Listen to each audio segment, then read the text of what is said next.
ప్రకటించాలి వెంటనే పిఆర్సీని, ప్రకటించాలి వెంటనే పిఆర్సీని, ప్రకటించాలి వెంటనే పిఆర్సీని, విడుదల చేయాలి పెండింగ్ బకాయిలన్నింటినీ, విడుదల చేయాలి పెండింగ్ బకాయిలన్నింటినీ, రద్దు చేయాలి సిపిఎస్ పెన్షన్ విధానాన్ని, రద్దు చేయాలి సిపిఎస్ పెన్షన్ విధానాన్ని, రద్దు చేయాలి సిపిఎస్ పెన్షన్ విధానాన్ని, వర్ధిల్లాలి ఉద్యోగ ఐక్యత, వర్ధిల్లాలి ఉద్యోగ ఐక్యత.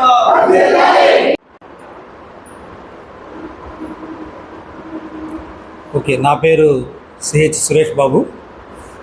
నేను ఏపీజేఏసీ అమరావతి బాపట్ల జిల్లా చైర్మన్గా ఉన్నాను. ఈరోజు రాష్ట్ర వ్యాప్తంగా ఏపీజేఏసీ అమరావతి జిల్లా కార్యవర్గ సమావేశాలు అన్ని జిల్లాల్లో జరుగుతూ ఉన్నాయి. ప్రధాన ఉద్దేశం రాష్ట్ర ప్రభుత్వం ఉద్యోగులకి ఈ ప్రభుత్వం ఏర్పడినాటి నుంచి గత 2 సంవత్సరాలు పైబడి ఇప్పుడు 3వ సంవత్సరం వచ్చింది. ఒక్కటంటే ఒక్క రూపాయి కూడా మాకు చెల్లించకుండా అనేక కోట్ల రూపాయలు బకాయిలు పడింది. ఈ ప్రభుత్వం ఏర్పడినటువంటి వెంటనే మాకు కొంత సమయాన్ని ఇవ్వండి, మేము అన్నిటినీ ప్రాధాన్యతా క్రమంలో పూర్తి చేస్తామని తెలియజేసినటువంటి ముఖ్యమంత్రి గారి హామీ 2 సంవత్సరాలు పూర్తయినా కానీ నేటికి నెరవేరలేదు. వాస్తవానికి 2023 జనవరి నాటికే పిఆర్సీ అమలు కావాలి. 12వ పిఆర్సీని ఇంతవరకు నియమించలేదు. 2027 జనవరి నాటికి 13వ పిఆర్సీ కూడా ఇవ్వాల్సిన సందర్భంలో ఈ రాష్ట్ర ప్రభుత్వ ఉద్యోగులకి కనీసం పిఆర్సీ నియామకం చేపట్టకపోవటం, 4 డిఏలు పెండింగ్ ఉండటం, ఈరోజు ఐదో డిఏలో కూడా మరి ప్రవేశించినటువంటి సందర్భం.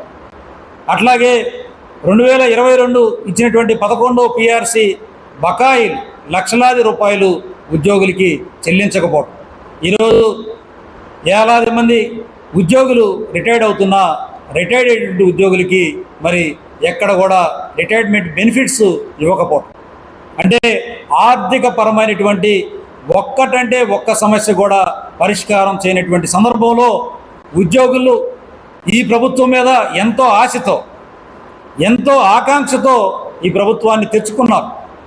ఈ ప్రభుత్వానికి బాసటగా నిలిచారు. కానీ ఈ ప్రభుత్వం ఉద్యోగుల్ని పట్టించుకున్నటువంటి పరిస్థితి లేని సందర్భంలో ఈరోజు ఉద్యోగులందరూ కూడా ఎంతో ఆవేదనతో ఎంతో ఆందోళనతోటి ఉద్యమానికి సిద్ధమవుతా ఉన్నారు. 2022 మార్చిలో జరిగినటువంటి బిఆర్టీఎస్ రోడ్డు చెలో విజయవాడ కార్యక్రమం లాంటిది మరలా ప్రభుత్వమే మా చేత చేయించేలాంటి పరిస్థితులు ప్రభుత్వం కల్పించింది.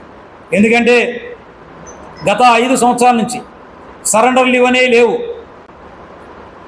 డిఏ ఎరియర్స్ అనేవి లేవు, ఎటువంటి ఆర్థికపరమైనటువంటి వెసులుబాట్లు ఇవ్వకుండా మరి మమ్మల్ని ఇబ్బంది పెడతా ఉన్నారు. మేమేదో డిమాండ్స్ కోరికలు కాదు మేము అడుగుతా ఉన్నాం. ఈ పాటికే ప్రభుత్వం నిర్దేశించి ఇవ్వాల్సినటువంటి డిఏలు, ప్రభుత్వం నిర్దేశించి మేము చేసినటువంటి పన్ను తాలూకా ఇవ్వాల్సినటువంటి జీతం కూలి మేము అడుగుతా ఉన్నాం. ఉద్యోగులతో పని చేయించుకుంటా ఉన్నారు, పనిచేసిన దానికి భత్యం చెల్లించమని మేము అడుగుతా ఉన్నాం. ప్రతి ఉద్యోగి కూడా సంవత్సరంలో 2 నెలల జీతాన్ని ఇన్కమ్ ట్యాక్స్ రూపంలో ప్రభుత్వానికి చెల్లిస్తూ ఉన్నారు. కానీ ప్రభుత్వం మాకు ఇవ్వాల్సినటువంటి జీతం పెరుగుదల కానీ లేదా కరువు భత్యం కానీ చెల్లించకపోవడం దారుణం అనేటువంటిది ఈ సందర్భంగా తెలియజేస్తా ఉన్నాం. అట్లాగే ఆకాశాన్ని అంటే ధరలు, ఈరోజు చమురు ధరలు కానీ నిత్యావసర వస్తువుల ధరలు కానీ లేదా ఇంటి అద్దెలు కానీ మీరు చూస్తే భయంకరంగా పెరిగిపోయి ఉన్నాయి. ఒకవైపు కేంద్ర ప్రభుత్వం ఒక్క డిఏ కూడా బకాయి లేకుండా చెల్లించిన సందర్భం, ఒకవైపు పక్క రాష్ట్ర ప్రభుత్వం తెలంగాణ ఈపాటికే ఐఆర్ ప్రకటించి 2023 నుంచి ఆ ఉద్యోగులకి వెసులుబాటు కల్పించి చెల్లిస్తున్నటువంటి సందర్భం.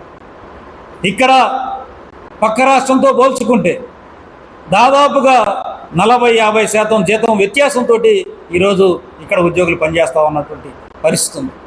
అదేవిధంగా సిపిఎస్, ఒక ఉద్యోగి మరణిస్తే ఈరోజు సామాజిక పెన్షన్ కంటే కూడా తక్కువ పెన్షన్ తీసుకునేటువంటి దౌర్భాగ్య పరిస్థితి ఈ రాష్ట్రంలో ఉద్యోగులకు ఉంది.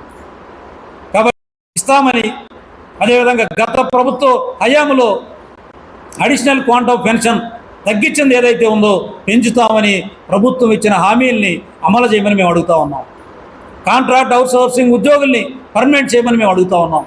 మీరు ఏదైతే కూటమి ప్రభుత్వంగా ఎన్నికల మేనిఫెస్టోలో ఉద్యోగులకు మేలు చేస్తామని తెలియజెప్పారో, ప్రకటించారో వాటిని అమలు చేయమని మేము అడుగుతా ఉన్నాం.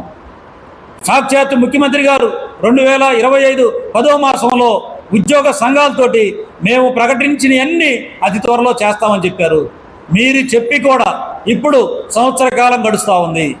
3 సంవత్సరాలు ఈ కూటమి ప్రభుత్వం వచ్చి నేటికి ప్రారంభమైంది. ఇంకా ఎంతకాలం ఉద్యోగుల్ని మోసం చేస్తారు? ఇంకా ఎంతకాలం ఉద్యోగుల్ని దగాకు గురి చేస్తారు? ఇంకా ఎంతకాలం మా డబ్బుల్ని మాకు చెల్లించకుండా దోపిడీ చేస్తారని ఈ పత్రికా ముఖంగా ఈరోజు జరిగినటువంటి జిల్లా సమావేశం ముఖంగా ప్రభుత్వాన్ని మేము డిమాండ్ చేస్తూ ఉన్నాం. మేము దశల వారి ఆందోళనకి రాష్ట్ర కమిటీ ఏదైతే పిలిపిస్తుందో, దశల వారి ఉద్యమానికి పోరాటానికి ఏదైతే రాష్ట్ర కమిటీ పిలిపిస్తుందో, మూకుమ్మడిగా ఈ జిల్లాలో ఉన్నటువంటి ఉద్యోగులందరూ కూడా మరి ప్రభుత్వం మెడలో వంచి మాకు ఇచ్చినటువంటి హామీలని లేదా మాకు రావాల్సినటువంటి ఏదైతే న్యాయమైనటువంటి డిమాండ్స్ని సాధించే వరకు ఈ పోరాటం కొనసాగుతుందని చెప్పేసి తెలియజేస్తా ఉన్నాం. అయినప్పటికీ ప్రభుత్వానికి మరొకసారి చివరిగా అడుగుతా ఉన్నాం, మీరు మొత్తం ఉద్యోగులు, రాష్ట్ర ప్రభుత్వ ఉద్యోగులందరూ కూడా రోడ్డు ఎక్కక ముందే మరి మీరు కళ్ళు తెరిచి మాకు జరుగుతున్న అన్యాయానికి వెంటనే పిఆర్సీ కమిషన్ నియమించి ఐఆర్ని ప్రకటించి డిఏ బకాయిల్ని చెల్లించాలని చెప్పేసి తెలియజేస్తూ ఉన్నాం. వర్ధిల్లాలే ఉద్యోగుల ఐక్యత, వర్ధిల్లాలే ఉద్యోగుల ఐక్యత. జిందాబాద్ ఏపీజేఐ అమరావతి, జిందాబాద్ ఏపీజేఐ అమరావతి.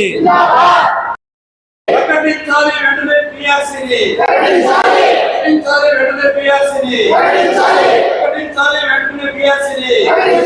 విడుదల చేయాలి పెండింగ్ బకాయిలన్నింటినీ, విడుదల చేయాలి పెండింగ్ బకాయిలన్నింటినీ. రద్దు చేయాలి సిపిఎస్ పెన్షన్ విధానాన్ని,